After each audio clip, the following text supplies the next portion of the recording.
आज हम बात करेंगे ब्लड प्रेशर वाले लोग नाश्ते में कौन सी चीज़ों का इस्तेमाल कर सकते हैं, कौन से खानों का इस्तेमाल कर सकते हैं जिनसे उनका ब्लड प्रेशर भी कंट्रोल रहता है और वो अपने दिन का आगाज़ बेहतरीन तरीके से कर सकते हैं। 5 ऐसी चीज़ें हैं, 5 ऐसे खाने हैं जिनका नाश्ते में इस्तेमाल किया जा सकता है और दिन का एक बेहतरीन तरीके से आगाज़ किया जा सकता है, जिसमें नंबर 1 पर आता है बेरी और गिरीदार मेवे के साथ दलिया। दलिये को पानी या कम चिकनाई वाले दूध के साथ पकाएं। इजाफी फाइबर और सेहतमंद चिकनाई के लिए ताज़ा बेरी और मुट्ठी भर गिरीदार मेवों का इस्तेमाल करें जो ब्लड प्रेशर को मुनज़्ज़म करने में मदद कर सकते हैं। नंबर 2 पर आता है फ्लैक्स सीड्स और फलों के साथ ग्रीक योगर्ट।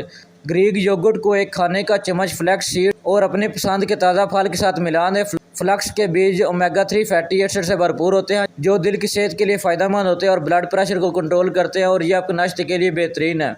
नंबर 3 पर आता है एवोकाडो होल ग्रेन टोस्ट से। भरपूर अनाज के टोस्ट पर मशेड एवोकाडो फैलाएं। एवोकाडो सेहतमंद चिकनाई फराहम करता है जबकि अनाज फाइबर और पोटाशियम पेश करते हैं जो ब्लड प्रेशर कंट्रोल करने के लिए। नंबर 4 पर आता है पालक, केले और बादाम के दूध के साथ स्मूथीज। एक मुट्ठी भर पालक, एक केला और बगैर मीठे बादाम के दूध को ग्राइंड करें। ये स्मूथी पोटाशियम और मैग्नीशियम से भरपूर होती है, ये दोनों ही ब्लड प्रेशर कंट्रोल करने में मदद देता है। नंबर 5 पर आता है सब्जियों के साथ अंडों का इस्तेमाल। मुख्तलिफ किस्म की सब्जियों जैसे पालक, काली मिर्च और टमाटर के साथ अंडों को मैश करें। अच्छे अनाज के टोस्ट के टुकड़ों का इस्तेमाल करें। अंडे प्रोटीन फराहम करते हैं और सब्जियों में फाइबर और ग़िज़ाई अज्जा शामिल होते हैं जो सेहतमंद ब्लड प्रेशर की सतह को बरकरार रखने के लिए फ़ायदेमंद है। ब्लड प्रेशर को मुनज़्ज़म करने और मजमूई सेहत को बढ़ाने में मदद के लिए फाइबर, पोटाशियम और सेहतमंद चिकनाई से भरपूर दिल की सेहत के लिए सेहतमंद नाश्ते के साथ अपने दिन का आगाज़ करें और कोशिश करें ब्लड प्रेशर वाले लोग अच्छे नाश्ते का इस्तेमाल करें, अच्छी चीज़ों का इस्तेमाल करें जो उनके ब्लड प्रेशर को कंट्रोल करते हैं और उनकी सेहत को ताकत फराहम करते हैं।